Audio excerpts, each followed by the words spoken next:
ତ ଆଜି 70 ବର୍ଷ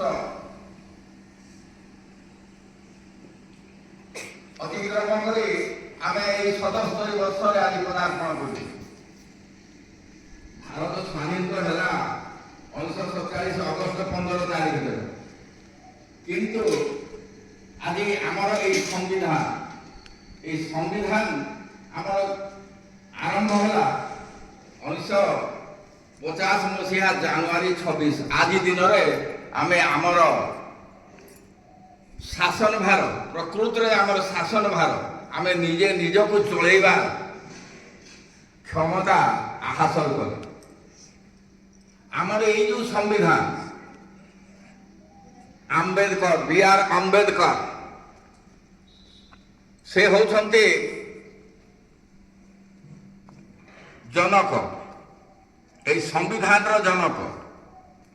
ତାଙ୍କୁ এই ସମ୍ବିଧାନଟା ତିଆରି କରିବା ପାଇଁ 2 ବର୍ଷ 11 ମାସ 18 ଦିନ ସମୟ ଲାଗିଥିଲା। এই ସମ୍ବିଧାନଟା ହେଉଛି ସମଗ୍ର ବିଶ୍ୱରେ ସବୁଠୁ ବୃହତ ସମ୍ବିଧାନ। ଆମର ଭାରତର ଶିକ୍ଷା, ସଂସ୍କୃତି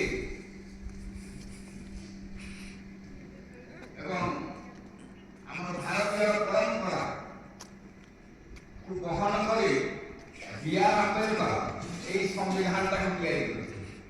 ଏବଂ ଆଜି ଦିନରେ 1950 ମସିହା ଜାନୁଆରୀ 26 ତାରିଖ ଦିନ ଆମର ଭାରତ ବର୍ଷରେ এই ସମ୍ବିଧାନଟା ଆମେ ଲାଗୁ କଲୁ।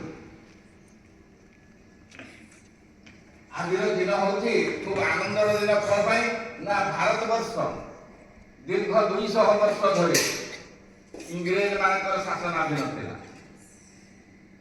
ତା ଆଗରୁ ମୁସଲମାନ ସାମ୍ରାଜ୍ୟ ପ୍ରତିଷ୍ଠିତ ହେଇଥିଲା ଆମର ଭାରତବର୍ଷରେ।